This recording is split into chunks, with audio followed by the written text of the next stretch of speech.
Bueno, buenas tardes. Vamos a iniciar la segunda sesión del Club de Lectura de Miguel Hernández. Hoy hemos elegido un poema que es conocido, pero no es de los clásicos, ¿no? Se llama Llamo a los poetas y tiene mucha amiga, tiene mucho que comentar porque, bueno, es un poema en el que alude a muchos de sus contemporáneos, a muchos de sus amigos y a algunos no tan amigos, pero bueno, le tira un poco de la oreja y en busca del compromiso en un momento muy delicado, ¿no? Antes de empezar, como Lola propuso este poema, y ahora después lo leerá, pero también lo propuso por el contenido, pero por un proyecto que tenemos desde la Fundación Miguel Hernández, que es Llamo a los poetas, se llama así, igual que el poema, que es un fondo bibliopoético que tenemos en Quesada. En Quesada, en el Museo Miguel Hernández Josefina Manresa, es la subsede de la Fundación, y allí hay un fondo que es, esto es el fondo, es como un mapa de España, una librería donde se depositan libros de poesía, pueden ser de autores propios que hayan publicado o pueden ser de autores conocidos, pero también hay mucha gente que publica y quiere tener ahí. Se hace un acto de donación de esos poemas y es bastante emocionante.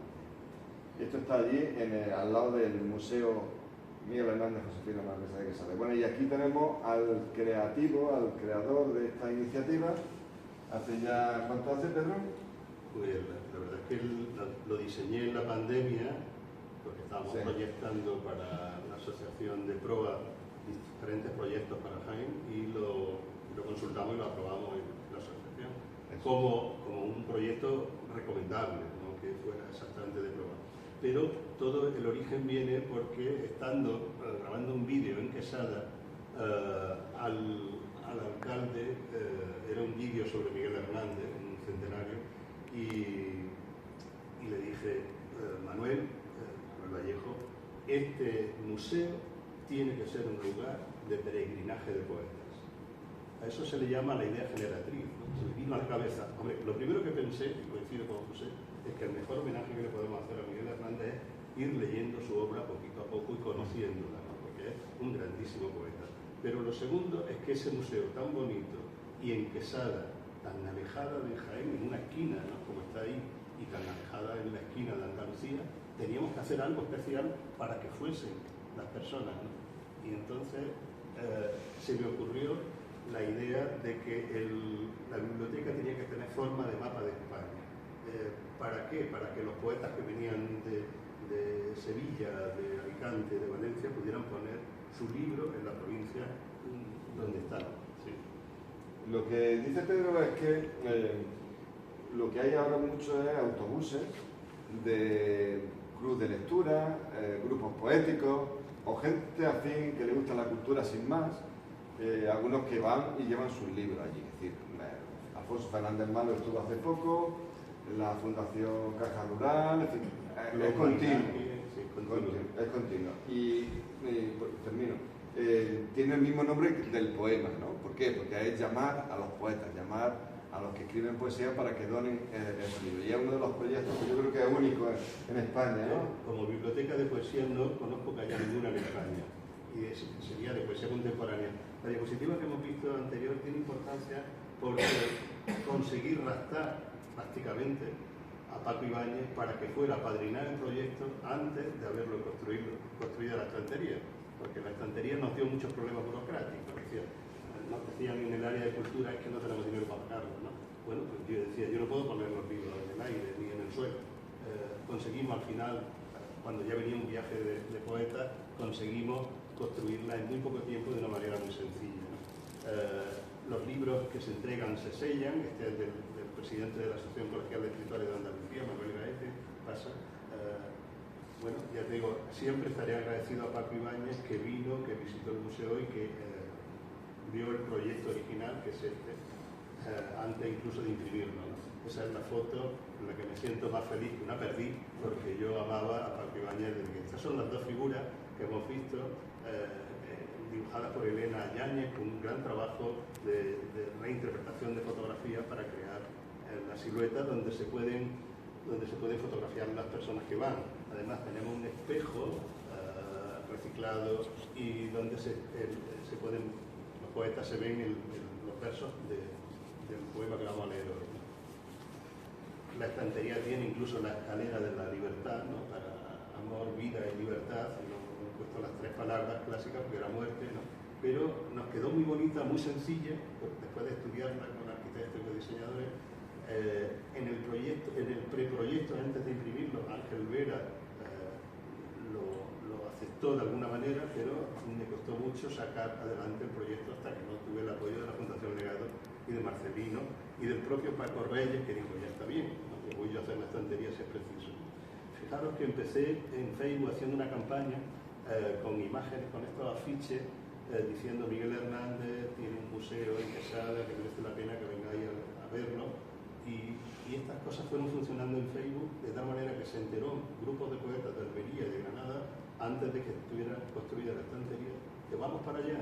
Lo dijeron el 1 de abril, y en 2 semanas, después de haber retrasado mucho el proyecto, pasa estas cosas. Esto es una campaña de afiches que yo hacía diciendo que merecía la pena, ¿no? Y que merecía la pena no solo por ver el Museo Miguel Hernández, sino también por ver Zabaleta y por ver el José Luis Verde, y hablaba también, por supuesto, de Josefina Manresa, ¿no? Esto es una publicidad que funcionó bien en Facebook, y aquí tenemos el poema Llamo los espejos, pasando como si fuera. Pero lo han apoyado muchos escritores. Cuando se han dado cuenta de la idea, cuando han leído el proyecto de Pido Freire, que lo tenemos ahí, José Antonio Marina, le pareció un proyecto maravilloso. José Luis Ferri, que es el biógrafo de Hernández, ¿no? De Miguel Hernández, le ha encantado. Algunos se han duplicado. El espacio José Luis Verdes tiene una pintura extraordinaria de un pintor poco conocido, pero es el triplete de la joya de la corona de Quesada. ¿Y por qué hemos hecho esto también? Porque el pueblo no acaba de comprender el valor que tiene. El pueblo de Quesada piensa que se han malgastado el dinero en los museos, cuando es un regalo de toda la provincia, una joya. Fijaos qué cosa más bonita, qué cuadro de Zabaleta, y cómo lo fui utilizando porque Zabaleta quería que en su museo hubiese una biblioteca. Me dijo Rosa que sí la había, pero bueno, ahora hay 2 bibliotecas, una de poesía. Salvador Compán, que es siempre generoso y cariñoso, lo apoyó. José Caña, el autor que más ha hecho por el teatro en la escuela. Francisco Morales Loma, escritor de Campillo de Arena y presidente de la Asociación Humanismo Solidario. Rafael Alarcón. Todos estos son personas que han dicho, merece la pena, ¿no? Manuel Ángel Vázquez Medel, que es un humanista, poeta, profesor de comunicación y de poesía. Juan Carlos Abril, que lo veremos mañana con la presentación de la revista Poesía. Fijaos, en esta foto, los máximos especialistas, Miguel Hernández, todos le dieron el visto bueno al proyecto. Entonces, y todo esto ha sido poco a poco, hasta hace muy poco tiempo que Paco Ibáñez ha ido a conocerlo, porque se presentó con la alcaldesa, presentamos la asociación Amigos del Museo Miguel Hernández, que hemos hecho para que la sociedad civil más consciente se implique en la defensa de su museo. Porque no podemos dejar que la ignorancia nos robe las inversiones culturales que hemos hecho a favor de ese pueblo, para que tenga un turismo cultural. Bueno, esta foto es curiosa porque es Alfonso Guerra, que también se quedó con el proyecto, y la nuera, Lucía Izquierdo, y la nieta de Miguel Hernández, ¿no? Que son los herederos. Pues también a los que la Diputación compró. En la mano tienen el poema que hemos visto pasar deprisa, porque bueno, este hombre merece un premio especial, un reconocimiento especial. Es Joan Parmier, amigo de Josefina Manresa. Jovencito, la conoció y empezó a ayudarle a pasar a máquina las cosas que tenía Miguel Hernández. Y ha hecho todo lo posible por defender el legado, los derechos de autor, la publicación en España por la editorial Cero Cis de la primera antología poética de Miguel Hernández, que no la querían autorizar, la querían prohibir. Podría haber sido la ruina de esa pequeñita editorial que yo conocí bien. Sin embargo, la autorizaron, un aperturista de la época de Suárez, lo autorizó, y bueno, sigue luchando por la memoria de Miguel Hernández, peleándose con él. Ha estado aquí, va a volver a explicarnos el árbol genealógico de la familia de Miguel Hernández. Lo quiere donar a l'IEG. Para mí ha sido un honor conocerlo. Bueno, y aquí tenemos otra joya del apoyo al proyecto. Luis García Montero, que viene mañana a presentar la revista Poesía, llevó sus 10 libros y estamos pendientes de que nos dé el apoyo del Instituto Cervantes al proyecto. ¿Y están allí? Y están allí los libros de Luis García Montero. Fotos con grupos, porque siempre aprovechamos. ¿Esto qué es? Estrofa es uno de los 3 elementos, aquí el que no tenga claro que me pida esto o que no lo tengáis, la idea es tener la biblioteca, que esa biblioteca tenga un reflejo en Calameo, que es una página de internet, para decir, este libro está allí, puede estar completo o parcialmente, pero con la portada. Y un tercer elemento, un festival de poesía y canción poética en Quesada. Porque sabemos que Miguel Hernández pasa, se va a llamar estrofa, que es el elemento común entre la poesía y la canción, ¿no? Bueno, son elementos, son juegos. Esto ha sido, estamos haciendo firmas con las entidades, espero que la Fundación Unicaja, Caja Jaén, firme también con nosotros algún convenio de apoyo. Van a donar los premios ganadores del Arcipreste de ITA, que es un premio de Alcalá la Real de septiembre. Bueno, esto ha sido otra conquista importantísima, ha sido descubrir a través de otro poeta, maestro de escuela, descubrimos que ellos tienen en Churriana de la Vega, tienen un premio de poesía de mucha importancia, dan 3.000 euros al libro de poesía ya publicado y 1.000 a la editorial, y ellos le piden a cada poeta 3 ejemplares. Bueno, uno se queda en la biblioteca, otro el instituto, y el tercero se lo daban a los asuntos sociales de Churriana, que allí ni la hacían caso. Entonces nos donaron 450 ejemplares y hemos hecho un convenio para que cada edición nos den los 200 o 300 que se presenten. ¿Qué importancia tiene ese convenio? Aunque no sea ir a llevar allí los libros, cada poeta, lo que ha conseguido es que el mapa se vea de pronto que ya todas las provincias prácticamente tienen uno, ¿no? Bueno, esa es la primera poeta catalana anterior, que es felicísima, que usó la escalera de la vida, el amor, porque no podíamos subirnos a esa altura, feliz de llevar sus libros, el primero de Cataluña. Esta es Carmen Canet, Fanny Rubio, todo esto han visto el proyecto y le han dado a Arturo Ruiz, lo conocéis, es un personaje, Francisco J. Esteban, científico, deportista, músico y poeta, que va a llevar también su libro. Este es Guillermo Busutil, Premio Nacional de Cultura. Es decir, no hay pocos periodistas en Málaga, es muy conocido. Este es el primer libro que se entregó en la estantería de poesía solidaria, coordinado por Pepe Román, con Caja de Jaén, y 45 poetas ilustrados por 45 pintores. Fue una edición mía y la puse. David Uclés también estuvo visitando y dando una charla sobre su libro. Bueno, como os digo, hemos instaurado una figura que es el viaje poético, que es en un autobús llevo un altavoz para escuchar canciones de Serrat y recitar poesía con un micro inalámbrico y todo el mundo puede hablar. Porque si fuera de cable, Serrat no podría. Pasa un poquillo más y ya... Sí, bueno, estas fueron el primer viaje poético de Al-Mansur, ¿no? Con los poetas. Fue para nosotros importante porque consiguió que creyéramos en el proyecto. Si los poetas van contentos, se lo pasan bien, muy importante. Bueno, fíjate que en ese momento estaba todavía casi vacía la estantería, ¿no? Esta es una representación del primer libro de Pepe Román, el segundo viaje poético. Se lee un poema, se sella, se entrega, se hace la foto. La gente tiene un pequeño acto de emoción, un pequeño ritual. Un Dori de un viaje poético de Málaga, el séptimo, parece. Hay música también, ¿no? A veces llevamos músicos, como os digo, todos los libros se sellan para poner en qué referencia están, cuál es la contraseña. Este hombre va a venir el 24, se llama Francisco Muñoz Soler. Es el poeta malagueño más traducido en vivo, porque lo traducen en la India, lo traducen en Egipto, en Vietnam, en Suecia, y viene a presentar un libro, el último de mi quinta editorial Lieberman.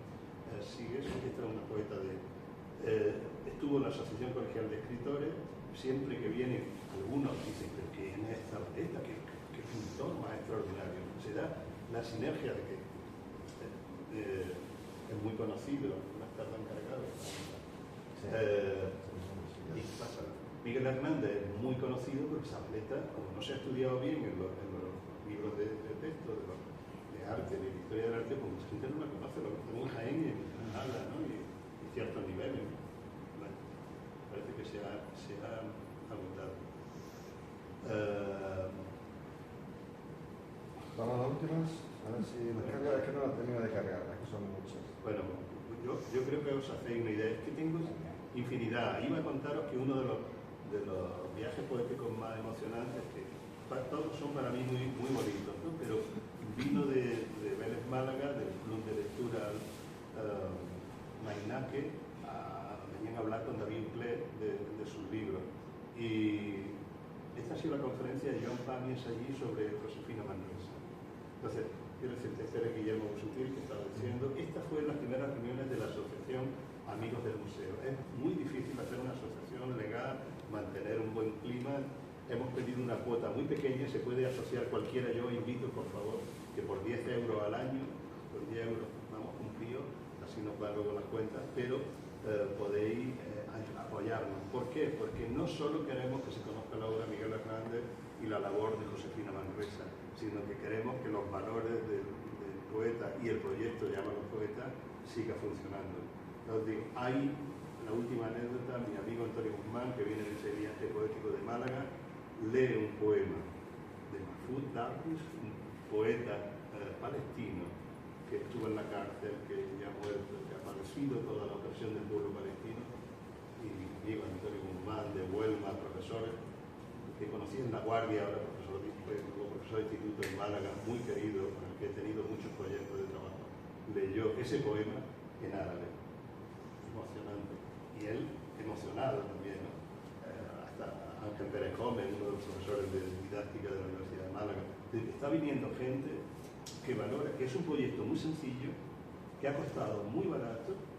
Solo con el primer viaje se costeó, se quedó en Quesada, en el hotel, en comida y en alojamiento, más dinero de lo que había costado la estantería hecha por un carpintero de TRC.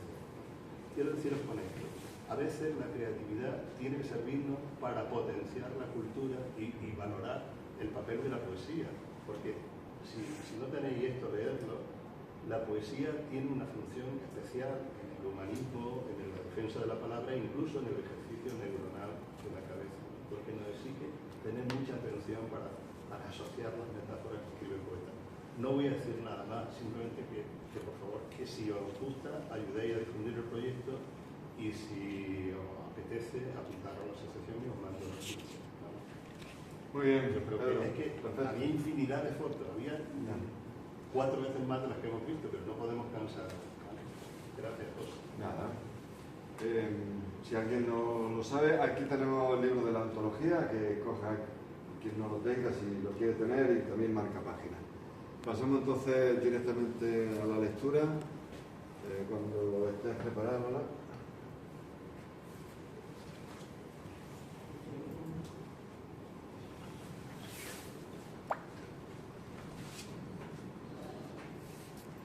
Llamo a los poetas. Entre todos vosotros, con Vicente Alessandro, con Pablo Neruda, tomo silla en la tierra.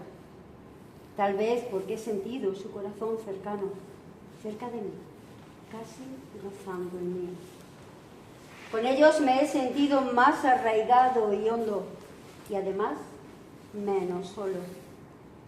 Ya vosotros sabéis lo solo que yo soy, porque soy yo tan solo. Andando voy, tan solo yo y mi sombra. Alberti, Alto Laguirre, Cernuda, Prados, Garcias, Machado, Juan Ramón, León Felipe, Aparicio, Oliver, Plaja. Hablemos de aquello a que aspiramos, por lo que enloquecemos lentamente. Hablemos del trabajo, del amor sobre todo, donde la telaraña y el alacrán no habitan. Hoy quiero abandonarme tratando con vosotros de la buena semilla de la tierra. Dejemos el museo, la biblioteca, el aula sin emoción, sin tierra, glacial, para otro tiempo. Ya sé que en esos sitios tiritará mañana mi corazón helado en varios tomos. Quitémonos el pavo real y suficiente, la palabra con toga, la pantera de acechos. Vamos a hablar del día, de la emoción del día. Abandonemos la solemnidad. Así, sin esa barba postiza ni esa cita que la insolencia pone bajo nuestra nariz. Hablaremos unidos, comprendidos, sentados de las cosas del mundo frente al hombre. Así, descenderemos de nuestro pedestal, de nuestra pobre estatua, y a cantar entraremos a una bodega, a un pecho o al fondo de la tierra sin el brillo del lente polvoriento. Ahí está Federico. Sentémonos al pie de su herida, debajo del chorro asesinado que quiero contener como si fuera mío, salta y no se acalla entre las fuentes. Siempre fuimos nosotros sembradores de sangre, por eso nos sentimos semejantes del trigo. No reposamos nunca y eso es lo que hace el sol y la familia del enamorado. Siendo de esa familia, somos la sal del aire, tan sensibles al clima como la misma sal. Una racha de otoño nos deja moribundos sobre la huella de los sepultados. Eso sí, somos algo. Nuestros 5 sentidos en todo arraigan, piden posesión y locura. Agredimos al tiempo con la feliz cigarra, con el terrestre sueño que alentamos. Hablemos, Federico, Vicente, Pablo, Antonio, Luis, Juan Ramón, Emilio, Manolo, Rafael, Arturo, Pedro, Juan, Antonio, don Felipe. Hablemos sobre el vino y la cosecha. Si queréis, nadaremos antes en esa alberca, en ese mar que anhela transparentar los cuerpos. Veré si hablamos luego con la verdad del agua que aclara el labio de los que han mentido. Muy bien leído, ¿no? Chicos, muy bien, me gusta mucho. Es muy importante leer bien, porque si no se cuesta muchísimo. Bueno, algún dato introductorio, y que ya conoceréis algunos o todos, que llamo a los poetas, nos forma parte de uno de los libros no tan conocidos como los otros, pero fundamental, que es El hombre acecha, ¿no? El título El hombre acecha ya encierra mucho contenido, es decir, en pocas palabras se dice mucho. El hombre, ¿no? Acecha. El hombre es el ser humano, hombres y mujeres, ¿no? Acecha es que tiene un sentimiento que no es precisamente el más bondadoso hacia la humanidad, ¿no? Y está acechando, y es decir, advierte de un peligro, advierte de un temor, ¿no? Es decir, es un título que para mí encierra tanto en tan pocas palabras, que a veces es el mérito que tienen los poetas y en concreto Miguel, ¿no? Bueno, y que fue escrito entre el 37 y el 38. Yo creo que este es de los poemas, no he visto por ahí cuándo pudo ser fechado, pero yo creo que es más bien del 38. Y sabéis la historia de este libro, ¿no? Que no vio la luz hasta el año 81, ¿no? Vale. Estaba en imprenta, en unos talleres en Valencia, pero al comienzo del 39, los meses primeros, entraron las tropas franquistas y, bueno, pues cuando vieron lo que había, no sé si lo llegaron a ver, simplemente porque era un libro, lo destruyeron, ¿no? Lo destruyeron y cuando estaba preparado ya para publicarlo, estaban en pliegos y se destruyó y se salvaron algunos pliegos, muy pocos, un par de ellos, dicen. Y bueno, quizás gracias a esos pliegos, no sé si habría otra copia por otro lado, tenemos, supongo que sí, porque hay otros materiales, pero hasta el año 81 no vio la luz. Estaba previsto que fuera el 39, pero nos privaron, o les privaron a esa generación de conocerlo. Y termino. Es un poema, como sabéis, mejor dicho, voy al libro y os dejo que os lanzo esa pregunta, ¿no? ¿Qué pensáis de este poema? El libro El hombre acecha, hay quien piensa que es una continuación, una segunda parte del Viento del Pueblo, porque hay una parte que es muy combativa, muy de militancia en la guerra. Luego hay otra parte que es más social, más política, y una última etapa que es, yo creo que casi cronológica, que es de aflicción, de sentimiento de que pierde la guerra o que cada vez está más difícil, y eso se nota. Entonces hay quien piensa que es una segunda parte del Viento del Pueblo o una primera ya de su última, una antesala, ¿no? Porque este no es su último libro, este es el penúltimo, ¿no? Luego viene Cancionero y Romancero de ausencia. Bueno, ese es el contexto, ¿no? Estamos hablando del 37-38 y que iba a ser publicado en el 39. Bueno, ¿qué os ha parecido este poema? Que ya digo, no es de los más conocidos, de los más populares, pero sí es muy conocido, por muchas cosas, ¿no? María Ángeles o quien sea. Bueno, Paco. si tengo que abrir el debate, abre. Bueno, efectivamente, como has dicho, el título del libro en sí sugiere mucho. Solo por recordar un dato que me imagino que todos y todas conocemos, arranca de esa idea de Homo homini lupus. El hombre es un lobo para el hombre, para el mismo hombre. Y también es curioso que el libro va dedicado, curioso quiero decir significativo, que está dedicado a Pablo Neruda, lo cual nos sitúa muy bien la obra y por lo tanto el poema en la etapa literaria en la que él se encuentra. Pertenece a lo que se llama el tercer ciclo de su obra, la historia, y es verdad que en esa continuación de Vientos del Pueblo lo que se ve ya es la tragedia española, es decir, que se va a perder la guerra y que va a haber muchas muertes. Este llamo a los poetas no solo es una exhortación, es casi una arenga política, militar, de decir que no nos podemos estar quietos, que tenemos que dar hasta la última gota de nuestra sangre para intentar parar esto. Voy a dejarlo aquí porque como introducción me parece muy significativo esa llamada de verdad de movilización. Y solo un apunte, la poesía como arma de lucha en el bando republicano, por decirlo de alguna forma, es muy significativo porque no suele ser lo normal, pero el otro día preparando esto me encontré con un texto de Lister buenísimo, en el que hablaba del valor de los poetas y de la poesía en un momento de lucha como en el que se estaba en aquellos años. Ha abierto un tema muy interesante que ahora más adelante os quiero plantear, sobre eso de la importancia de los poetas en ese momento, ¿no? O de los intelectuales en ese momento.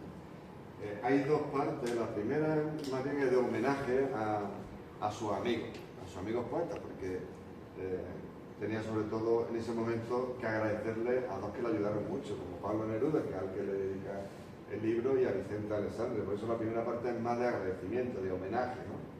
Y luego ya la segunda es, como dicen María Ángeles, de animarles, de instarles, más que animarles es eso, de empujarles casi a que tomen partido.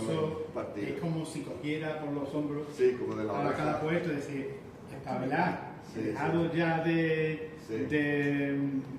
eso, de saltar la poesía, de tal, y vamos a luchar, vamos a comprometernos. Me ha recordado mucho a Gabriel Celaya. Sí, a Gabriel Celaya cuando la poesía es un arma cargada de futuro, ¿no? En el poema ese dice, que lo conoceréis, maldigo la poesía de quien no toma partido hasta mancharse, ¿no? Eso aparece mucho, hasta mancharse. Lo que quieren no es que simplemente escriban o den conferencias sobre la República o a favor de los valores que representa la República, sino que se manchen, que se mojen, ¿sí? que se vayan casi a... Que vayan al frente. Al frente. Es que quizás el valor de Miguel Hernández, se le reconoce mucho, es que no se quedó en la teoría, ni siquiera en la retaguardia, sino que en muchas ocasiones fue a primera línea, ¿no? Y eso se le valora mucho. Es lo que no le perdonan algunos. Sí, bueno, pero yo creo que uno de los valores de Miguel Hernández, en comparación con otros poetas también comprometidos en el bando republicano, es que su poesía la lleva hasta mancharse, es decir, hasta la primera línea del frente. Bueno, Paco, sí, perdona, Encarna. Que yo tengo la edición crítica del Hombre Acecha de Leopoldo de Luis y Jorge Urrutia, y entonces dice que en un primer lugar todos los poetas que cita Hernández tuvieron una voluntaria y clara participación activa durante la guerra en la España republicana. En segundo lugar, no es preciso mitificar a los participantes en el Congreso de Escritores Antifascistas del año 1937. Entonces está ese congreso en el que participan todos estos autores y a los que él le dedica, los nombra y los cita. Sí, pero como has dicho, es verdad que estaban comprometidos con la idea y con los valores del bando republicano, pero él no quería solamente ese compromiso. quería, como he puesto en las redes sociales, no sé si lo habéis visto, quería que bajaran del pedestal. Sí, claro. Claro, que no fuera solamente una toma de posición teórica, sino que bajaran, que se implicaran, que se marcharan, ¿no? Este un poco que es una... Ahí se ve, ¿no? En museos, bibliotecas, que ahora hablaremos de eso, y una especie de pedestal con una columna en alto, ¿no? Y lo que pide es que bajen, ¿no? Que bajen de ahí, ¿no? Paco, ¿qué ibas a decir?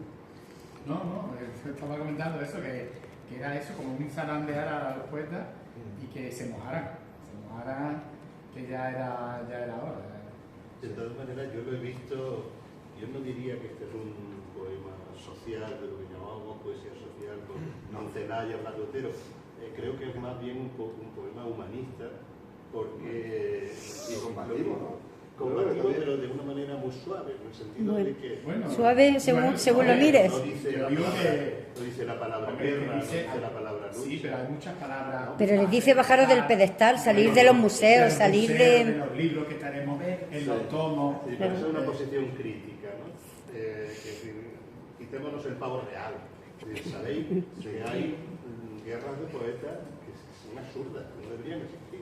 Los poetas de la experiencia, los pero poetas yo creo que aquí pavo real en un grupo y los poetas en yo creo que pavo real más bien se refiere a una poesía colorista, de estética solamente. Yo creo que aquí es una poesía combativa, de combate.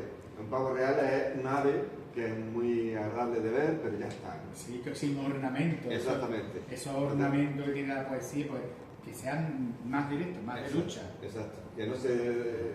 Yo para mí es duro, también es pues, más duro. Hay dos estrofas que creo que centran muy bien el significado del poema. Una es en la que se dirige a los demás mencionando a Federico García Lorca, y creo que bueno, la simple mención ya sabe lo que eso significa. Ahí está Federico, sentémonos al pie de su herida, del chorro asesinado que quiero contener como si fuera mío, y salta y no se acalla entre la fuente. Siempre fuimos nosotros sembradores de sangre, por eso nos sentimos semejantes al trigo. No reposamos nunca, y eso es lo que hace el sol y la familia de la enamorada. Frente al estar, hacer. Es lo que pide ahí, es acción. Y sin embargo nombra a Federico y Claro. Federico no era... pero ahí hay un guiño. Lo ninguneo. Yo destaco el guiño de la clase humana que tenía Miguel Hernández, porque aun cuando no quería saber nada de él, que le daba, bueno, que le chirriaba tenerle cerca, y mira él cómo habla de Federico, ¿no? Claro, pero además en la poesía me interesa también eso, el símbolo de un poeta asesinado por el bando nacional. O sea, que su compromiso y sus ganas de acción estaban no solo en su hecho, sino en su palabra, en su obra poética. Sí. Y este es especialmente significativo. Lorca es que sentía admiración, es verdad lo que decís, que había sus más y sus menos, pero él sentía verdadera admiración por Lorca, y eso lo dejó muy claro y aparece en las cartas que tenemos aquí en el Instituto de Estudios Jienenses, ¿no? Aquí cuando habla de Federico, yo lo entiendo, dice, sentémonos al pie de su herida. Yo creo que llama al resto de poetas a una especie de catarsis, es decir, a llorar encima del recuerdo de la muerte del poeta y decir, fijaros, vamos a combatir las ideas y al adversario, ¿no? Porque fijaros lo que han hecho con él, con uno de los nuestros, ¿no? Con uno de los poetas más... Federico entonces era el referente espiritual o cultural para muchos de ellos, ¿no? Ya estaba consagrado, ¿no? Por eso iba detrás, Miguel detrás de Lorca, para ver si le ayudaba, ¿no? Porque era un poeta ya consagrado, a diferencia de Miguel que estaba empezando, ¿no? Sobre todo esa redilla. Yo creo que es un llamamiento, es una especie de catarsis, llorar sobre la tumba, llorar sobre la muerte, sobre el recuerdo del chorro asesinado, ¿no? Debajo del chorro asesinado, que quiere ver como si fueran Santa en la calle de la Fuente. Yo lo traslado a la época actual y diría, a llorar a la llorería. Ahora vamos a implicarnos, a hacer la poesía pura y dura en contra de lo que está sucediendo, o de incluso meteros en el frente tal y como estoy yo. Sí, o sea, pasar del llanto a la acción, ¿no? Y imágenes muy bonitas. Cuando dice somos de esa familia, somos la sal del aire. La frase bíblica, somos la sal de la tierra, somos la sal del aire. Tiene algunos conceptos preciosos. Sí, hay yo lo veo ¿Por qué no seguimos el orden de los estrofas? Sí. Lo digo porque vamos salto de mano. Sí, me parece una buena idea. Vale, vamos a repasar entonces. Sí, Yo creo que en todas las estrofas hay algo detectable Sí. que quizás se nos pase. Venga, la primera. Yo ahí, si tenéis algo, yo sí quiero apuntar algo de la primera, que es más bien un homenaje a sus amigos, ¿no? A Alessandro y a Neruda, ¿no? Dice, tomo silla en la tierra, ¿no? Ese es un descender con ellos a la tierra, ¿no? Y una referencia, lo del trigo que vemos más adelante y demás, en la tierra como tomar realidad, tomar conciencia de la realidad, de lo que está pasando, de lo que no de esa pedestal. Que va directo al grano. Claro. Desde el segundo verso vamos a ir a lo que hay, a lo terrenal, vamos a bajar a la tierra. Claro, Vamos a luchar por los poemas. Pero fijaros que en la segunda parte de la estrofa dice, tal vez porque he sentido su corazón cercano. Ese es el agradecimiento, ¿no? que tiene ahí. Ahí no estáis llamando a los poetas, ahí está dando las gracias, Pero ¿no? si os dais cuenta, es la única estrofa que dice nombre y apellido. Sí. No dice apellido, tú dices nombre, pero nombre y apellido son los otros dos. Sí. Pablo Neruda, que está dedicado al libro, que dice Alessandro, que es su amigo que lo apoya tanto. Pero es que además hace referencia a los poemas, digamos, que en aquel momento eran más significativos. De Neruda y de... Claro, el de Neruda, Residencia en la Tierra, Eso es. y el de Alessandro, Pasión de la Tierra. Ujú. Con Todos lo hacen cual, referencia a la tierra. lógicamente, estas dos estrofas sí son un auténtico homenaje a su amigo. Pero ahí lo que están reconociendo también es la influencia, evidentemente, que tuvieron sobre él en ese bajarse también de la luna, no voy a decir de arriba, sino de la luna, por perito en luna, y demás poesía, hasta llegar a ese viento del pueblo y ahora al hombre. Claro, esa palabra tierra lo utiliza en doble sentido. Juega con los dos poemarios Los dos poemarios, sí. y lo utiliza para... Claro, para cara a la tierra. Interesante. Dice, con ello me he sentido más arraigado y hondo. Arraigado también habla de la tierra, de la realidad, ¿no? Y hondo porque es como que con ellos ha sentido una amistad mucho más profunda en cuanto a todo, a su poesía, pero también en cuanto a su vivencia personal como personas. Y además, menos solo. La soledad también, ¿no? María Ángeles, tú que lo has estudiado también, la soledad es una constante en Miguel Hernández. Se siente solo muchas veces, porque esto es muchas veces que va a Madrid y ahí se siente un bicho raro, no le hacen caso en el primer viaje. Es que cuando llega, claro, llega y dice, mira, va a venir a decirnos cómo se escribe, ¿no? Y con sus abarcas, ¿no? Perdona. A ver, este hombre de pueblo, ¿no? En el último acto que tuvimos aquí, Sí. que a mí me tocó hablar de cancionero, intenté dejar claro que la personalidad de Miguel Hernández era esa lucha entre la luz y la sombra. Y efectivamente, tal como Güero Vallejo lo definió, era un hombre en constante lucha interior. Entonces, ese polítono, recuerdo que es la repetición del lexema de Solo, es que nos inunda de ese sentimiento de soledad que él tenía. Trastoca la sintaxis lógica, pero no importa, además Miguel Hernández lo hace mucho, más triste que ninguno o algo así, uno de sus versos. Y fijaos, dice, y además menos solo, ya vosotros sabéis lo solo que yo soy, no que estoy, sino que soy, es mi esencia. Es un existencialismo vital, lo que él vive. Porque, ¿por qué se pregunta, soy yo tan solo? Pues porque es su esencia. Andando voy, tan solos yo y mi sombra. O sea, la condición de aislamiento del solo.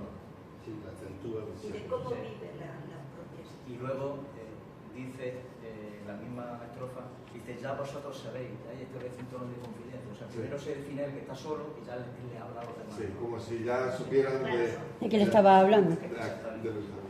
Y luego el barroquismo en el final de esta segunda estrofa, ¿no? el barroquismo, cómo juega con las palabras, ¿no? Que yo, lo solo que yo voy, ¿por qué voy yo tan solo? Andando voy tan solo yo en mi sombra. Es decir, es como una especie de juego de palabras, como un barroquismo, ¿no? Claro, Que remite un poco al primer libro, que es muy gongoriano y muy más barroco, y luego ya una poesía más sencilla o más social. Sí, lo que ahí deja bien claro la particularidad de Miguel, porque él verse, digamos, dentro, no integrado como colectivo, pero sí con simpatías. Ahí marca un propio individualismo que hace que todos los poetas, evidentemente tengan un análisis distinto, ¿no? Incluso de llevar a cabo sus ideales sociales a la poesía, ¿no? Pero sí plantea ahí un propio individualismo suyo muy propio, que de alguna forma, trasladándolo a otros poetas, podría ser una misma perspectiva, porque el poeta lucha en su soledad, en sus trabajos, en su desarrollo poético, dentro de esa soledad, quizás esa soledad durante tanto tiempo arraigada, esa catarsis interna, pues ahí puede sentir su propia ser mismo, incluso no tiene tampoco por qué verse acompañado cuando escribe, cuando expone, si no es en un frente donde hay que empuñar tiros y trabajar al unísono contra el enemigo que cada uno tenga, ¿no? La llamada a hablar a mí me interesa mucho, porque creo que si los poetas que aman la palabra, que juegan con ella, que expresan los sentimientos con ella, no son capaces de dialogar, entonces en esta sociedad ¿quién dialoga? ¿Quién habla? Entonces a mí cuando me dice hablemos de aquello a que aspiramos, lo que hacemos lentamente, hablemos del trabajo, del amor sobre todo, donde la telaraña y el alacrán no habitan. Eso es una invitación prácticamente a ese diálogo que deberíamos tener los poetas, y que a veces los egos, el pavo real, la toga, yo aquí no veo tanto, Pedro, una lucha entre poetas, sino... No, pero hay una crítica a que busquemos, por lo menos desde mi punto de vista actualizado, que lo que yo invito a los poetas es que se escuchen, se respeten y se hablen. Es que ya te os digo, no me estoy inventando que hay guerras de poetas. Pero ahí habla más de lo que es salir de la tibieza, salir de vuestro espacio de confort y, jolín, que estamos en guerra, leche, que estamos en guerra. Si lo que yo quiero decir es que hay... Pero no es necesaria, ¿eh? Hombre, el alacrán está escondido y ataca, claro. Está hecho escondido siempre. La telaraña, entonces está... las mentiras ideológicas. Vamos a hablar de lo interesante también, Claro, de lo útil. lo que estamos viviendo. Vamos a olvidarnos de A mí lo que me las gusta, fantasmadas. bueno, a mí lo que me gustaría de Miguel Hernández y de los poetas que tienen una obra tan riquísima es que fuéramos capaces de imaginárnoslo escribiendo y hablando y proyectando su obra ahora mismo, ¿no? Porque al final los enemigos ahora mismo siguen existiendo y son terribles, ¿no? Es decir, lo que está pasando en Palestina nos pone a todos de testigos impotentes de la barbarie y del genocidio, ¿no? Y de esas muertes de niños y de personas, lo que está pasando en Ucrania, lo que puede pasar en el mundo con las torturas de Ucrania. Entonces, de alguna manera, los poetas hoy, y si él estuviera aquí nos lo diría, vamos a sentarnos a hablar qué se puede hacer, cómo podemos construir un mundo mejor, del que vamos a hablar, pero unidos un poco, porque al final es un canto a la unidad de los poetas. Una cosa, ¿por qué no hay mujeres? Yo me he estado leyendo por ahí, pero nadie se pone tampoco de acuerdo en lo que leo. Que Lola Sí. ha leído mucho. Ay, me da mucho coraje. A mí me gustaría tener una conversación con Miguel Hernández. Claro, ni siquiera Carmen Conde, que Carmen Conde para él era muy especial. No hay ninguna mujer, todas están ninguneadas, no están mencionadas. Es que hay temas que mejor no tocar. Yo qué sé. Hay temas que mejor no tocar. Yo qué sé. ¿Qué? ¿Porque no la veía a la altura? ¿O por qué? Vamos a ver. Decía Pedro, vamos a imaginarnos a Miguel Hernández aquí. Mejor que no. Vamos a imaginárnoslo en su época. Yo ¿Qué creo quiero que decir con había esto? evolucionado, ¿Qué quiero decir con esto? Que Claro. Miguel Hernández no es el ser perfecto que querríamos hoy en día. Lo digo por mí, pero creo Pero por que él muchas tiene personas. muchísima poesía de mujer. Yo tengo ahí un poemario completo de temas de mujer, de Miguel Hernández. Pero yo En toda su historia Pero en su poética. vida privada no Entonces- era tampoco un modelo en ese sentido. No lo sé, no lo sé. Tuviera amante, ¿eh? No, si Yo amante creo que- podía que tener, eso no Maruja lo Mayo hace no fue más amante. machista ni menos. No. Eso es una cosa privada que Yo cada vuelvo a uno decir otra vez lo de remitirme al 7º Congreso de Escritores Antifascistas, que la mujer no tenía parte activa en el frente de la guerra y por eso quizás no la mencionase en este sentido. Yo creo que también puede, yo creo que voy a empezar en todas, ¿no? Yo creo que es hijo de su tiempo, y en su tiempo, pues, es verdad que habían existido ya las sin sombrero, pero yo creo que eso era más un grano en el desierto, ¿no? Era una cosa más anecdótica, ¿no? Y luego es verdad lo que dice, es que está llamando al frente casi. Y a lo mejor al llamar al frente, es decir, él no está pidiendo que escriban, que esos poetas se impliquen, porque la mayoría estaban implicados, como habéis leído, y participan en congresos antifascistas, y escriben artículos y libros contra el fascismo, ¿no? Yo creo que le está pidiendo, lo decía Celaya, hasta mancharse, ¿no? Es decir, ir al frente, y en esa época, pues, por lo que fuera, pues, bueno, todos los Pero años, había también mujeres que las estaban en el mujeres- frente, ¿eh? Sí. Pero- En la República sí. Yo creo que En la República sí. Yo creo que un lazo Bueno, un poco patriarcal. Pero era más bien una parte, ¿no? Yo creo que sí, puede ser un lazo patriarcal seguro y que no estaba, no se les veía, ¿no?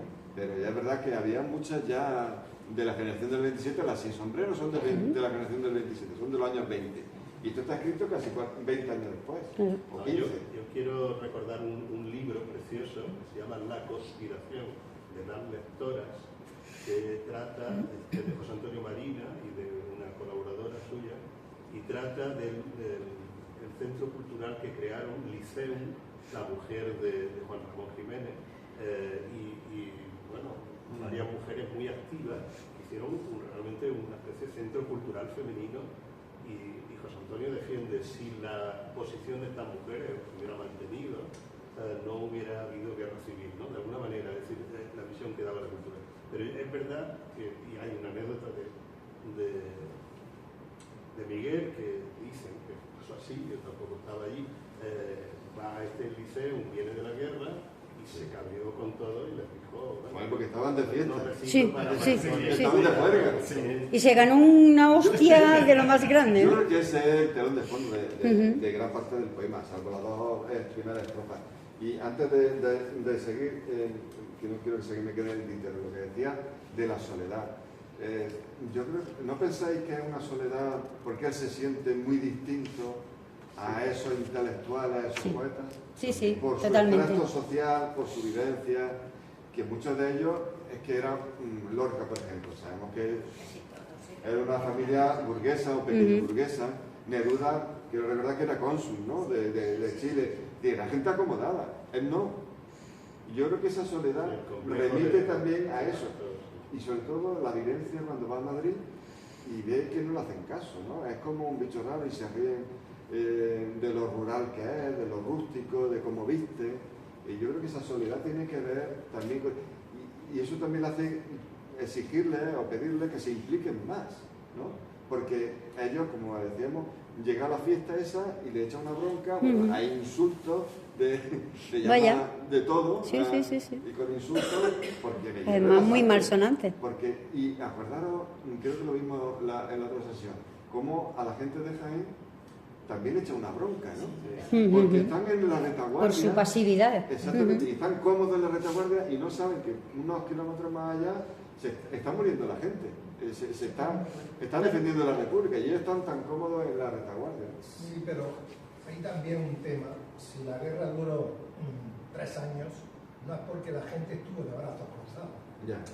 Quiero decirlo, incluso aquí en Jaén, se habla, bueno, a través de su poema, ¿no?, de aceituneros activos, ¿no?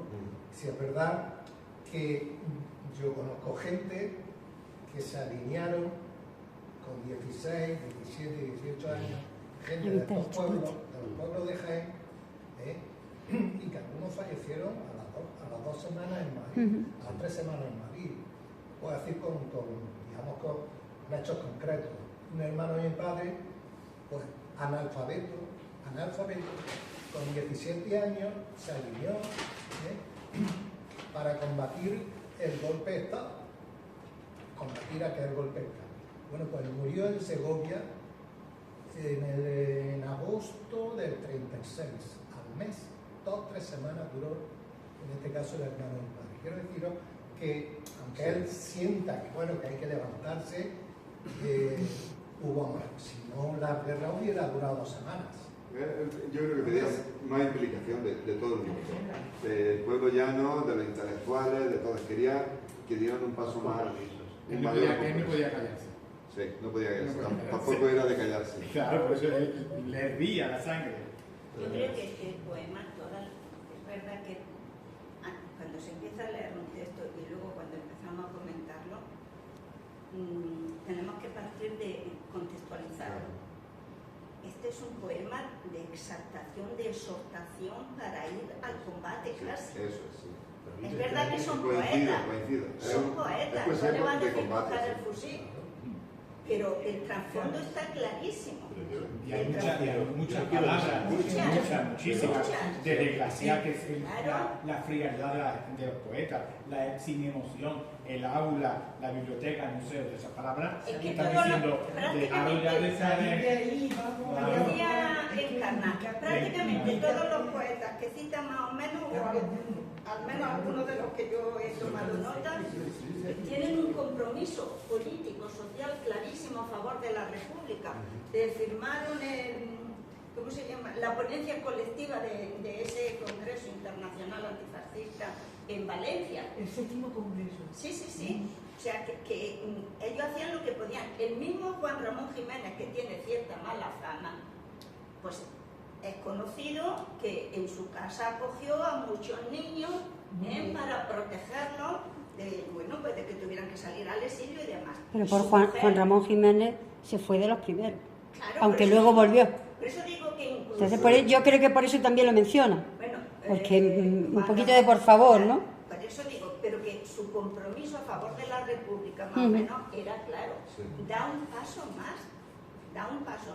Que sea acertado o no, pues depende. A mí personalmente también me enfada un poco que le llamó a los hombres de Jaén ratas que se escondían en las alcantarillas.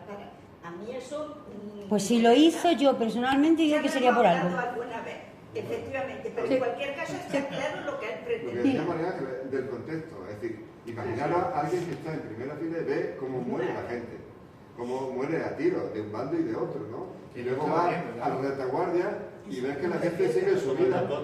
O sea, si nosotros hiciéramos ese ejercicio de ponernos, pues cuando viéramos a la gente tranquilamente en la retaguardia, a lo mejor también nos hervía la sangre. Eso pasaba en Jaén, sí, claro. Claro, pero él estaba en Jaén. ¿De dónde va a hablar de Jaén? Bueno, pasó por aquí y nos dejó bien... Pues aquí estaba.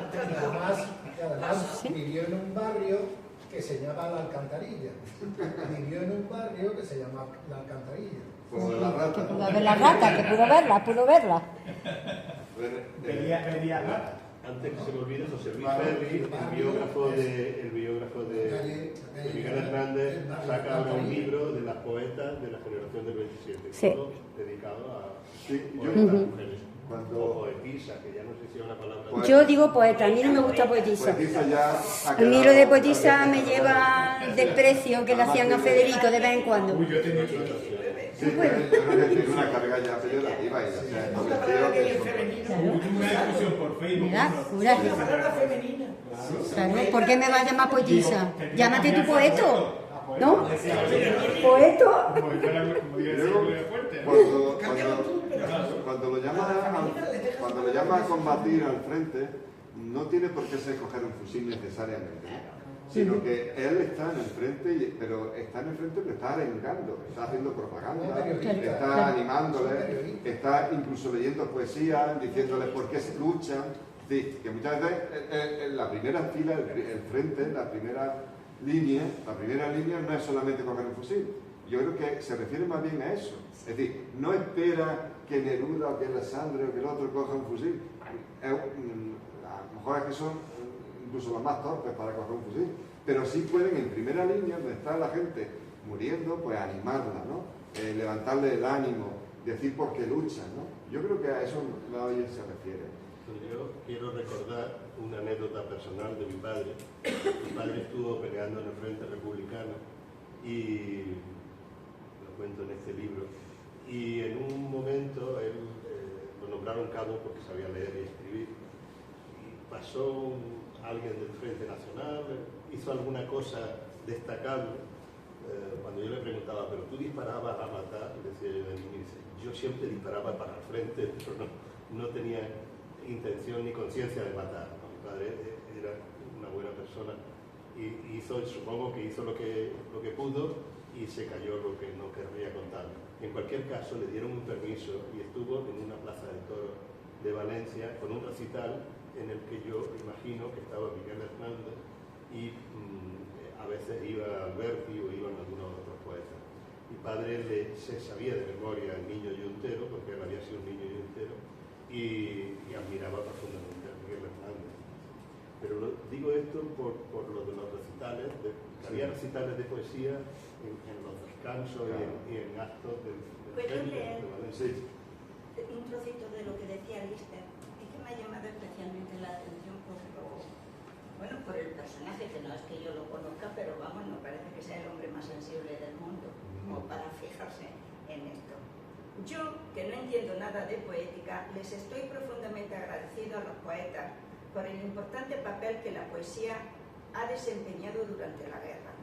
He sido siempre partidario de los discursos cortos, directos, que llegan al corazón, calientan la sangre y dejan en el cerebro de quienes los escuchan materia de reflexión. Por eso, una buena poesía era para mí algo así como varias horas de discurso resumidos en pocos minutos. He podido comprobar muchas veces que una poesía capaz de llegar al corazón de los soldados valía más que 10 largos discursos. Toma ya. Eso Claro, y eso era lo que hacía Miguel.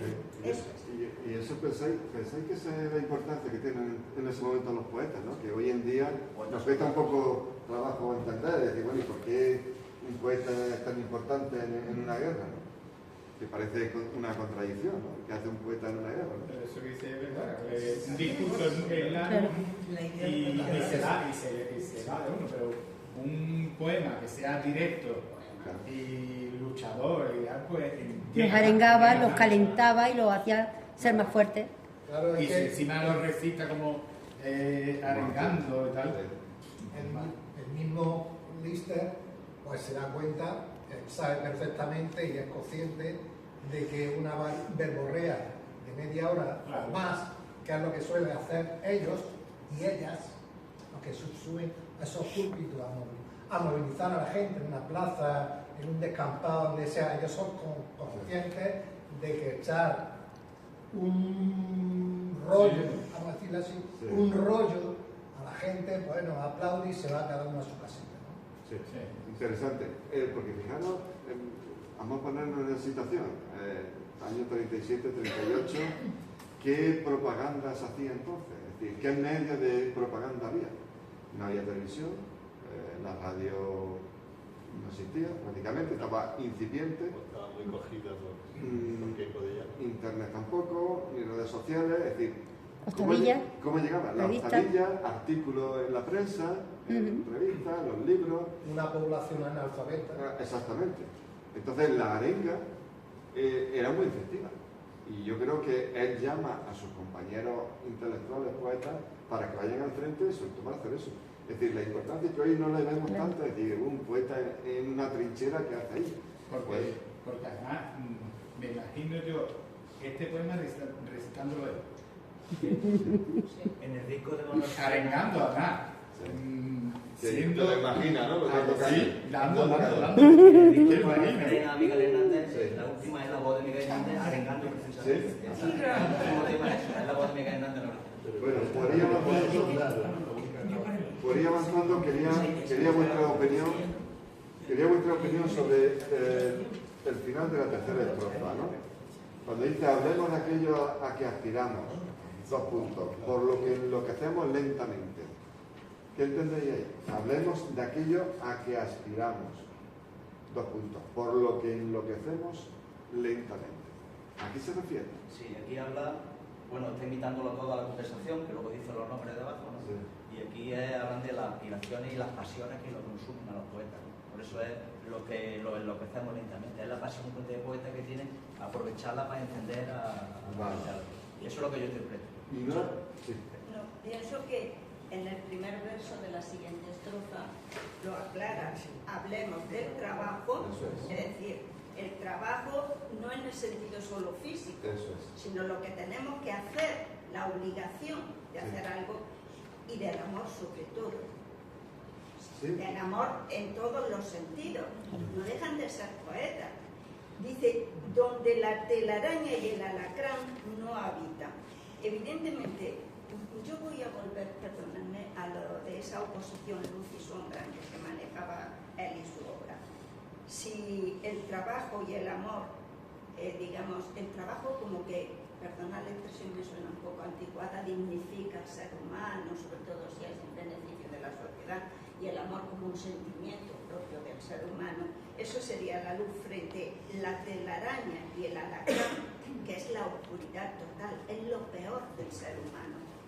Entonces, dice, donde no habita, si luchamos por esto, por el trabajo, y manifestamos nuestro amor, olvidaremos los malos sentimientos. Hoy quiero abandonarme tratando con vosotros de la buena semilla de la tierra. Y vuelve a sus orígenes. Y al inicio del poema. Sí. La tierra, la naturaleza. Yo creo que hay también una simbiosis entre las aspiraciones de los intelectuales republicanos, que haga una sociedad donde haya trabajo, pero también donde haya amor. Es decir, yo creo que él lo mezcla, esa sociedad ideal a la que aspira la República o todas las ideologías. Yo creo que mezcla donde haya trabajo, donde haya amor y donde la telaraña y el alacrán no habitan. Es decir, las telarañas están en los sitios donde no hay vida, donde no hay aire, donde no hay... en los sitios oscuros, en los huecos oscuros, ¿no? Y el alacrán también. Los alacranes se esconden allí donde pueden esconderse bien en la oscuridad y demás. Eso decía de la luz y la oscuridad. Yo creo que hace referencia, aquí mezcla. Es decir, hablemos de aquello a lo que aspiramos. Como intelectuales republicanos, aspiramos a una vida donde haya igualdad, justicia, libertad, amor, trabajo, vida. Y lo mezcla los grandes temas de él con el ideario republicano, ¿no? Y dice, no donde la telaraña y el alacrán no habitan. Por eso luego lo enlaza con el museo, la biblioteca y el aula, sin emoción. Es decir, donde no hay vida. Pero quizás porque en ese contexto, en ese momento, el museo, la biblioteca y el aula son sitios donde no se está jugando el futuro de esa generación. No son los lugares más apropiados donde estar cuando hay una guerra detrás de la puerta. Exactamente, porque él no niega las bibliotecas, los museos y el aula, porque dice, viene a decir, dice mañana... para otro tiempo. Exactamente, para otro mi libro... Ahora toca... Ya que en esos sitios tiritará mañana mi corazón helado en varios tomos. En varios tomos, es decir, mis libros estarán en eso. Pero en este momento no es de... Tenía conciencia de su valor, ¿no? Exactamente. Que también quiero destacar de la estrofa cuarta la asonancia de los versos todo y con vosotros. Sí. Porque la métrica que emplea en este poema es verso blanco, sí, con asonancia en la cuarta estrofa, sí, en la quinta estrofa y en los versos 52 y 53. Verso blanco con asonancia en algunos versos. Muy bien dicho. Quitémonos, pasamos a la sexta estrofa, si os parece, quitémonos el pavo real y suficiente, ¿no? El pavo real como que se basta, ¿no? Con su plumaje decorativo, estético, como que es suficiente. Esa poesía que solamente es decorativa, ¿no? Que no va a la esencia de las cosas. Dice para aludir a la vanidad y a la pedantería del escritor. Sí, de los que hablan por escucharse, ¿no? Porque le gusta escucharse. Y luego la palabra con toga, yo creo que es evidente. Los dogmatismos y la pantera de acechos son los rencores mutuos que también pueden animalizar al hombre. La envidia. Y la pantera de acecho, yo considero que está sin actuar, porque cuando está acechando no quiere decir que está cazando, sino está acechando. Ahí, mirando, pero no se mueve. No se mueve. Muy Claro. bien, muy Pero bien. que además remite al título del libro, El hombre acecha. Claro. Lo que está haciendo es animalizar al ser humano. Sí. Muy bien. El hombre es como una Está escondida, la pantera está escondida ahí, está pero animalizando. no está Y atacando, frente a está eso, acechando. ha llamado a la sensibilidad, al amor, a la humanidad. Sí. No deja de ser un poeta en ese sentido Exacto. que cree en el ser humano. Claro, en esos dos primeros versos se quita los pavos reales, que son además suficientes, que tal. Y luego la palabra con toga, es decir, la gente que habla y dicta cátedra, ¿no? Ilustrada. Y sí, que no es tanto lo que dice, sino quién lo dice. Exactamente. Y luego la pantera de los acechos parece que hace referencia a esas rivalidades que a veces... Esa fiera que llevamos dentro. Eso es. Quiere quitar la artificialidad de la Exactamente. Eso es. Quitar la superficial. Bajar a la tierra, ya la esencia. Claro que ahora, como digo antes, para otro tiempo, ahora no toca. Exactamente, ahora son otros tiempos, vamos a cambiar. Exacto. Vamos a dejarlo para otro tiempo. Hablemos del día, de la emoción del día. Abandonemos la solemnidad, es decir, ya basta de hablar de forma solemne para no decir nada ni actuar, ¿no? Del día a día, hablar del día a día. Eso es. Quizá deberíamos recordar la revista de Pablo Neruda, Caballo Verde para la Poesía, Sí. cuyo manifiesto más importante es Caballo Verde para la Poesía pura. Es decir, que lo que pretenden es volver a la poesía impura en contra de, bueno, de las corrientes de Juan Ramón Jiménez y demás. Y el Pavo Real alude precisamente a esa poesía pura, a esa poesía del modernismo. Es como eso debe ser, cuando el modernismo, la reacción fue el realismo, pues igual aquí. Dirigimos ese preciosismo para actuar, para comprometerse. Pero Él lo dice, sin esa barba postiza, esa falsedad. Exacto. Es una falsa, es una Sí. barba postiza. Sí. En esa estrofa, yo creo que se entiende fácil, ni esa cita que la insolencia pone bajo nuestra nariz, ¿no? Hablaremos unidos, aparecer a la unidad, comprendidos, sentados, de las cosas del mundo frente al hombre, ¿no? Y de aquello... Que dice, en cuanto a barba postiza, esa cita de la insolencia pone bajo nuestra nariz, son una forma de aludir a la hipocresía y a los formalismos sociales condenados siempre por la sencillez natural de Miguel Hernández. Y esas otras señas que has tomado En la edición octava... crítica. En la octava estrofa también se entiende fácil, defenderemos de nuestro pedestal, ¿no? Como intelectuales, como poetas, de nuestra pobre estatua, ¿no? Pobre, en el sentido, pobre no de económico, crematístico, sino pobre de que es insuficiente para... Humano, que no es humana, claro. De que no es humana y de que es muy pobre para él, ¿no? Sí. Porque ahí no está la vida, ahí no está en juego. En una estatua es frío, es frío y además quien está en una estatua está estático, es decir, no está en el campo de batalla, no está combatiendo. Y es ostentoso porque tiene una estatua, claro, y bajar del pedestal, utiliza esas dos palabras.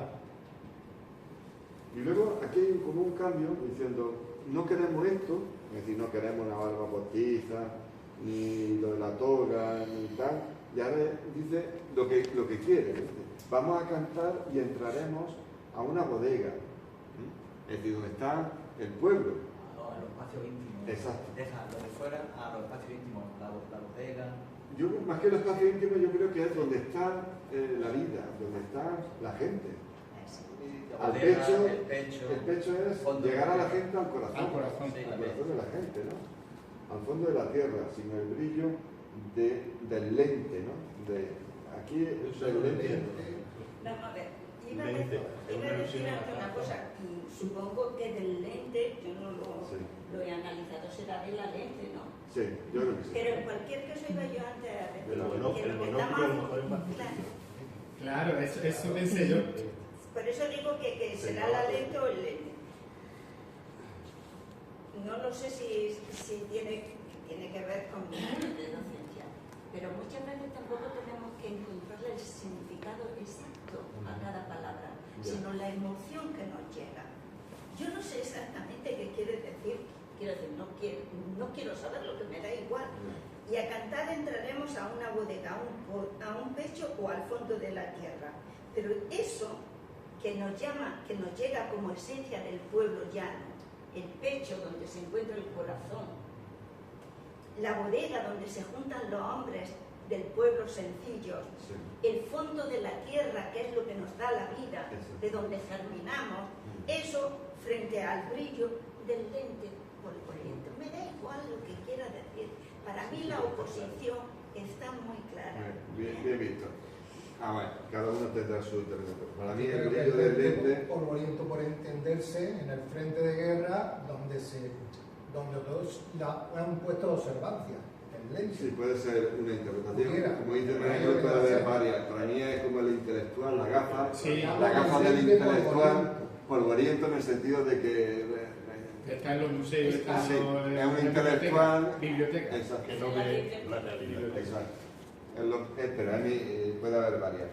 Pasamos a la novena, que dice, ahí está Federico, sentémonos al pie de su herida, debajo del chorro asesinado. ¿No? Yo creo que utiliza la muerte de Federico como para espolearlo. Un ejemplo, ¿eh? Para espolearlo, para decirlo, fijaros, Federico, vamos a hacerlo también en nombre de Federico, ¿no? Que quiero contener como si fuera mío. Y salta y no se calla entre las fuentes, como diciendo, esa herida no se puede tapar, no se puede ocultar. Ya sabéis que hay estudiosos que dicen que se le computó la pena de muerte a Miguel Hernández, entre otras razones, aparte de sus mediadores, que eran gente que tenía amigos en el bando nacionalista y falangista, pues también porque no quería el régimen, los vencedores no querían otro caso Lorca. Después de lo que se había montado con Lorca, a nivel internacional, que no se quedó en España. Claro. Entonces, bueno, ahí yo creo que utiliza a Federico. La décima, siempre fuimos nosotros sembradores de sangre. ¿Eso cómo lo ves? ¿Eso cómo lo ves? Sembradores de sangre fuerte. Yo utilizo mucho. Cuando veo a una persona que no tiene sangre, eso es. a mí me gusta decir, no tiene sangre, no le hierve, no se mueve, La intensidad de emociones. Sí. Un sinónimo de vida. Venimos también de un pueblo luchador, guerrero, Eso. conquistador, Eso es. hemos sido imperios, entonces hemos sembrado de sangre el universo, Sí, muy bien. la tierra, desde... Sembradores de sangre, y aquí hace un símil, ¿no? Con la agricultura, ¿no? Por eso nos sentimos semejantes del trigo, ¿no? en la base de la vida, el trigo, el pan, en la base de la vida, claro. Y entonces sembradores de sangre, vida, todo Es gira. su unión a la tierra, a la naturaleza, ¿no? Que siempre hay una constante en su obra, ¿no? Lo natural, la naturaleza. Hombre, viene de donde viene. Claro. Sembrando esperanza. Dice, y no reposamos nunca. Y eso es lo que hace el sol y la familia del enamorado. Aquí mezcla distintos planos y también el amor lo mete por aquí. Y la familia del enamorado. Es decir, no descansa nunca, el enamorado tampoco descansa nunca, ¿no? El amor te exige una actitud vital constante, que no quiere decir estoy enamorado y me cruzo de brazos, sino que el amor exige su día a día, su vitalidad. Bien, si os parece pasamos ya a la recta final, a las últimas 4 estrofas. Si tenéis algo que apuntar, siendo de esa familia, somos la sal del aire. La sal es una expresión que utiliza mucho, ¿no? Y después la siguiente no es... Sí, pues la sal nos puede parecer algo negativo, ¿no? Pero es porque quizás en nuestro contexto la sal parece como lo inerte, ¿no? Pero también la historia es muy importante. Es la vida, es lo que le da vida a la comida, ¿no? El tiempo de los romanos, el salario era pagar con sal, claro. Y era muy preciada. Era el valor. Entonces la sal era muy preciada. Muy apreciada, sí. Eso es conservar, claro. No había otro sistema para conservar los alimentos. Claro. Y entonces de ahí vino el salario. Así se inventó el jabón. Dice, tan sensible al clima como la misma sal. Una racha de otoño nos deja moribundos sobre la huella de los sepultados. Es muy hondo, ¿no? Es sobre la huella de los sepultados, es decir, sobre los que han muerto, ¿no? La huella que dejaron. Es decir, es una constante también en ese exhorto, como decía María Ángeles, a los poetas para que se impliquen más, también para que vean la realidad de la muerte, es decir, que nos estamos jugando la vida. Y la familia que habla es la familia de poetas. Sí. Que somos de esa familia, siendo de esa familia, somos la sal del aire. Muy bien. Eso sí, somos almas. Nuestros 5 sentidos en todo arraigan, piden posesión y locura. Agredimos al tiempo con la feliz cigarra, con el terrestre sueño calentamos. Aquí se hace muy abierto de sugerencia, de metáfora. Me gustaría comparar, si es posible, las dos estrofas. Sí, bien. Es que este poema, como muchos de Miguel Hernández, se basa en antítesis. Sí, sí. Si en la de siempre nosotros sembradores de sangre, trigo, etcétera, es lo que hace el sol, la familia del enamorado, es la vida, acción, vida. Aquí, fijaos, dice una racha de otoño, el otoño nos acerca al invierno, a la muerte, Sí. nos deja moribundos sobre la huella de los sepultados. Ha contrapuesto perfectamente las dos situaciones, el deseo de vida, que además es propio de la familia de los poetas, frente a la realidad. Por eso dice que son tan sensibles al clima, que una racha de otoño, que es lo que le está pasando, es una racha que se los va a llevar por delante. Porque está viendo cómo está la República está muerta. Claro. Y entonces sobre la huella, Al igual que él también está enfermo. Se sienten como ya casi moribundos y sobre la huella de los sepultados, incluso sobre el montón de cadáveres que hay ya. Y eso que decía María Ángeles es interesante, porque además otra antítesis que veo ahí es con el terrestre sueño. Terrestre sueño parece una antítesis, es decir, el sueño no parece que se lleve bien con lo terrestre, que parece algo tangible, ¿no? El sueño parece algo más elevado, ¿no? Y lo terrestre parece lo pedestre, lo que hay abajo, ¿no? Yo creo que ahí es terrestre porque el sueño que alienta es el sueño de la República, de una sociedad justa, en igualdad, libre, ¿no? Ese es el sueño. Y es terrestre porque siempre está apegado, su poesía y su vida, siempre está apegada a lo terrestre, a lo material, a la realidad. A la realidad. Muy bien, muy bien. Con los pies puestos en el suelo siempre. Y por eso es terrestre sueño, ¿no? Aquí se le ocurre unir el sueño con terrestre, ¿no? Parece... Eso se le ocurre solo a los poetas. En el verso anterior dice, agredimos con la feliz cigarra. O sea que continuamente está marcando la posición de los poetas con la realidad. Pero la cigarra sería... Agredimos al tiempo. ¿Por qué agreden al tiempo? Porque no se puede cantar como la cigarra. No es el tiempo del canto feliz. Estaba yo buscando ahora la fábula de la cigarra y la hormiga. La cigarra estaba quietecita y no hacía nada. La cigarra estaba con su... Lali. Agrede al tiempo. Y la hormiga trabajando. Y la cigarra, claro, estaba con la feliz cigarra, claro, estaba en su mundo. Claro. En su mundo de... Lo que quería decir es que dejes hacer el cigarro. Ahí está. Contrasta la celebración de la vida con la realidad terrestre que tú ves. Eso es. Bueno, luego ahí, en 13º, ahí pues... Aquí se ha discutido mucho entre estudiosos, ¿no? Porque aquí casi todos son nombres de pila. Y en cambio en la estrofa anterior, la número 3, son casi todos apellidos, ¿no? Albertia, Toraguirre, Cernuda, Prado, no sé, porque León Felipe yo creo que era León Felipe, ¿no? Sí. Era su nombre. Y Juan Ramón.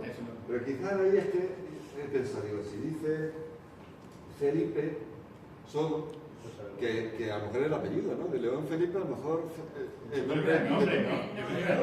nombre compuesto. El nombre compuesto. Sí, era Felipe. Pues eso, que no tenía, era un poeta sin apellido, ¿no? Bueno, sí, lo tendrá, ¿eh? No, ya no. León Felipe es sinónimo. Pero hoy día iba directo. Se llamaba Felipe Camino Galicia, pero su seudónimo es León Felipe. Bueno, en este caso es que, claro, si lo separas, si rompes esa unión entre León y Felipe, no hay nadie, porque ¿quién es León? ¿Y quién es Felipe? Sí, pero ¿quién Por es Juan? separado. ¿Pero quién es Juan? Bueno, Juan, bueno, ahí te Juan, que hablan de... lo que se dice es quién era, pero claro, ¿quién era realmente? Tampoco. Parece Tampoco. ser que Gilabert, Sí. Claro. era Gilabert. que era un poeta de Alcoy. Yo creo que ahora lo nombra directamente porque al principio está hablando de los poetas en general. Pero ahora ya está diciendo Los su tutea, nombre, ¿no? su nombre. Los tutea, digamos. Eso es. Exactamente. Ahora tú, venga, Vicente, Pablo. Ahora ya está, ya directamente ya Sí. al final, al trapo ya. Venga, vamos. Incluso aquí aparecen nuevos, ¿eh? Claro, sí, Claro, sí. que no se repiten en el anterior. Claro. Claro. Y hablemos, y termina la estrofa esa, hablemos sobre el vino y la cosecha. Y dice, pero vamos a ver, si estamos hablando de la guerra, Eso es el trabajo. esto, Eso es el trabajo, el vino y la Y entonces vamos a hablar de lo que realmente está sucediendo, ¿no? Hablemos sobre el viento y la cosecha. ¿ah, sí? vino, Sobre el vino y la Yo tengo cosecha. vino, ¿no? Yo tengo vino. Sobre el vino y la cosecha. En este pone Yo lo tengo en dos sitios, vino y cosecha. En esta edición, Yo aquí tengo el vino. Vino y cosecha. Vino, sí. Además tiene Hombre, sentido tiene vino y sentido cosecha. porque Claro, está relacionado. el trabajo. Yo lo relaciono con el trabajo. Sí, con el trabajo, ¿no? Y los En frutos del cambio, el trabajo. fruto del viento es trabajo. tan significativo en la obra de Miguel Hernández que podría tener también su obra. Pero en esta ocasión no, es vino, Yo ¿eh? no digo nada, quiero decir, no me pronuncio, porque no lo sé. Tendría que haberlo estudiado más. Aquí viene vino. Yo en esta Vino, versión vino. también tengo- Yo lo tengo en tres sitios y pone vino, ¿eh? Propio viento. Pues entonces, en cualquier caso, para hablar en una tertulia, el vino viene bien. Yo creo que Mucho mejor. Venga, vamos a sacar. con viento no hacemos nada. Pero lo que decía Paco es verdad, ¿no? Quizás el que aparezca ahí el vino y la cosecha, ¿a cuento de qué? ¿No? Quizás por lo que decía, de los productos de la tierra, ¿no? Del esfuerzo. Los frutos del trabajo. Haciendo el trabajo. Ah, mira lo que dice aquí. Dice, la edición Príncipe permite subrayar una errata importante. Ah. Hasta ahora se había escrito viento por vino. Ah, perfecto, muy bien. Aclarado. Está al final. Por vino. Aclarado. Muy bien. Qué Y la gracia. última No me había dado estrofa, yo cuenta de eso. El colofón, la última dice, si queréis, nadaremos antes en esa alberca, en ese mar que anhela transparentar los cuerpos. Veré si hablamos luego con la verdad del agua. ¿No lo veis aquí como una amenaza? Sí. Veré si hablamos luego con la verdad del agua, que aclara el labio de los que han mentido. Mentido. El agua, Tenía que Claro, saber, claro. ¿no? el agua es el núcleo temático de esta estrofa Sí. sobre la que versa la alberca y el Sí, mar. sí. Sabéis que era muy de bañarse, ¿no? Pero Que aquí en sugiere Jaén la era- purificación. Sí. Que es la purificación y luego Sí, dice, claro. y veremos a ver si tenemos la verdad del agua, o sea, si hemos salido purificados de eso. sí, yo creo que es una metáfora así. En ese sentido. Porque, Sí, porque de cierra, sí. cierra un poco el encuentro, ¿no? Es Sí, decir, pero O la gente que está diciendo blanco, luego se va a demostrar que no, que es mentira. Que lo que ha hecho ha sido negro, ¿eh?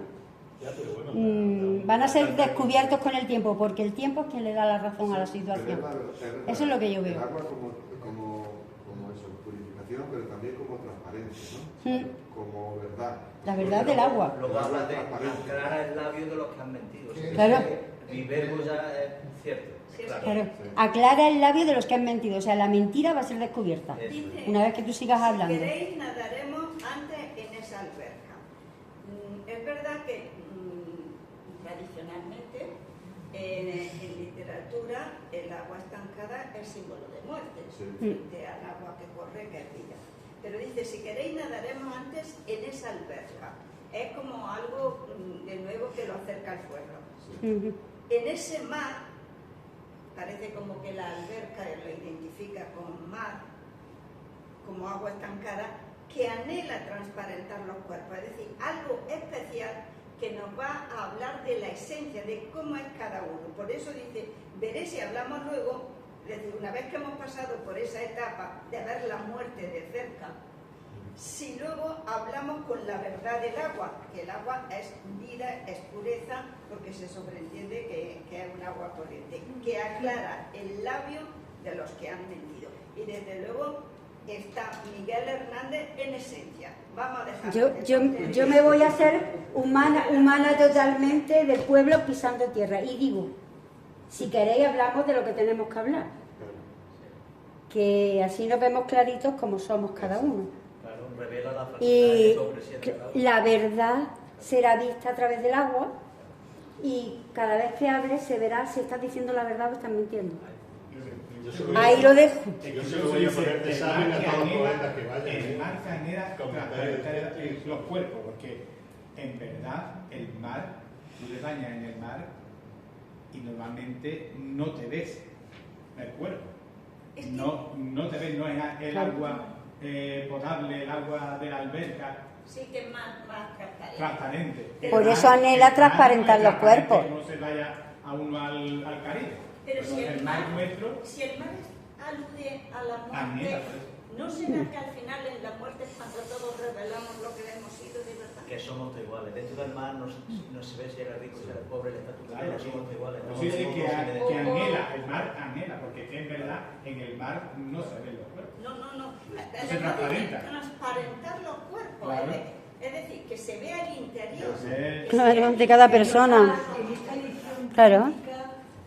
relaciona la estrofa de Lorca, de García Lorca, con el labio de los que no han mentido, con lo que hay que entender los que han sido sinceros consigo mismos, ni leales a su tiempo ni a las circunstancias. Muy bien. Es que yo lo que veo también es que es un rapapolvo, ¿verdad? Está en toda regla. Pero muy fina. Pero hecha con mucha fineza. Mucha fineza, sí. Pero es un regañón. De principio a fin, porque tenía la palabra mentido. Y ahora os planteo, y vamos a terminar, porque creo que ya hay que cerrar, porque estamos antes por ahí. Después de todo este poema, vemos muy clara la diferencia entre la poesía y la persona, entre Lorca y Miguel Hernández. Es decir, Claro. Y entiende por Se qué mojaba. eran casi incompatibles. Claro. Yo tengo una cosa que me gustaría leer antes de que tú termines. Dice, la conclusión a la que llego es que la poesía comprometida, urgente o de guerra es un arma muy peligrosa, a la que temen todos los dictadores y regímenes totalitarios, porque la palabra jamás muere y persiste como la de Miguel, porque se ha convertido en llama eterna y símbolo de poeta auténtico y consecuente con sus ideales hasta pagar con su vida, porque aunque no lo mataron, lo dejaron morir. Sí. Muy bien. Y voy a terminar con este pequeño regalo que os hago, que es el manuscrito del poema, que lo tenemos aquí al lado, en el Instituto de Estudios Financieros de San Juan de Dios. La primera tiene una escritura que no es fácil, dice así, 2 puntos, sin esa barba postiza, no sé si lo veis, la primera ley, Sí, muy bien. coma, ni esa cita, que la insolencia pone bajo nuestra nariz. Ahí está el manuscrito, pues bueno, pues eso es Las tachaduras. las tachaduras y Copias del poeta. A mí me gusta leer investigar las tachaduras. ¿Qué es lo que es aquí? Sí. Bueno, para que veáis la importancia del legado. Tenemos el original, el manuscrito lo tenemos en Jaén, ¿no? Gracias a que Josefina Manresa lo supo guardar y lo supo esconder. Y luego lo supieron valorar y comprar, porque eran 3 millones de euros, no era poco. Y hubo quien cuestionó que se destinara ese dinero, esa cantidad de dinero a esto, ¿no? Pero fijaros, un poema que para mí me parece que tiene una riqueza absoluta, que parece muy sencillo, pero que tiene mucha hondura en muchos pasajes y que describe muy bien al poeta y a la persona, ¿no? Luego ver el original, ver cuando lo escribió con las tachaduras, como dice Paco, ¿no? Eso es una maravilla. Y esto lo tenéis en internet. y os sale. Y lo podéis ampliar todo lo que Dice, mira, ahí dice, lente polvoriento, ¿no? Sí. ¿Y qué puso antes? Inanimado, ¿vale? El lente, lo que estabais hablando de el Sí, pero lente. en vez de polvoriento, al inanimado. Inanimado. Claro. Sí. Curioso, Con lo cual nos está dando la clave de lo que quería decir con Exacto. viento. Claro. Y lo del viento y el vino no se puede ver. A ver, a ver. No Es sé verdad, es verdad. Esta es nuestro sembró. Pues tiene que estar, claro. Sí tiene que estar, ¿eh? A lo mejor en esta parte que cogió no tiene. Seguro, bueno, lo podemos. Luego lo miramos. Pero es Un detalle para los que piensan que se pagó mucho dinero por este legado. Si se vendiera, y lo hablábamos el otro día con Joan Pamies y con Salvador Contreras, que es el guardián, es el Josefino Manreso del legado, con la dirección ahora abierta de José Lievala para extenderlo. Si se vendieran las piezas de ese legado, valdrían 10 veces más de lo que han costado. Si costaron 3 millones, podría costar 30 millones. ¿Y cómo se ha calculado eso? Se ha calculado por valores de cartas simples vendidas en Sotheby's, en la empresa de cartas. Claro, y si se vendiera todo, valdría muchísimo más, ¿no? Lo que tenemos que hacer es que fructifique en cultura, que fructifique en riqueza para esta tierra. Por eso yo os invito, si no habéis ido ya, que vayáis a Quesada. Seguro que sí. Llamo a los poetas. Seguro que algunos no. Otra cosa es que quieran ir otra vez después de... Podemos organizar un viaje. Si no tenéis folleto, Una de las cosas, Está previsto.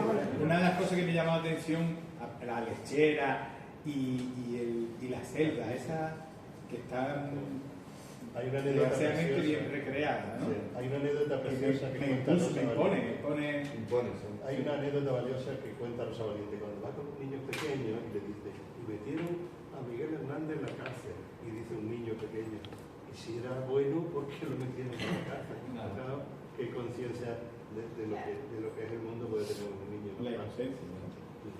Muy bien, oye, muy interesante de nuevo. Sí. Y espero a ver si... ¿Qué me va a decir? ¿El poema elegido? Ya lo veo que lo va a dar. Ah, el poema elegido para el mes que viene. Yo propongo- el jueves no puedo yo, entonces, porque es que lo que hay alguna. Y entonces ofreció el miércoles 14. Miércoles 14 de mayo, ¿no? O sea, víspera de San Isidro. Si hay algún poema, si no luego lo pongo en el grupo, algún poema que querráis. No podría estar el 14. Yo recomiendo que fijáramos, si me permite, José, es decir, para que una cosa sea regular, es decir, nos vemos los terceros Es que no es tan fácil porque a veces coincide con otras cosas. Bueno, pero los lunes puede haber menos. Por ejemplo... De forma esporádica por una vez tampoco va a pasar nada. Sí. Aquí hay veces, por ejemplo, el 12 de junio también miro la fecha y digo, venga, el 11 de junio, pero es fiesta local, entonces vamos a hacer Tiene que ser el 12. Bueno, que si se ocurre algún poema, si no, pues luego lo vemos, me proponéis alguno y lo vamos viendo y ya lo lanzamos para el mes que viene, ¿vale?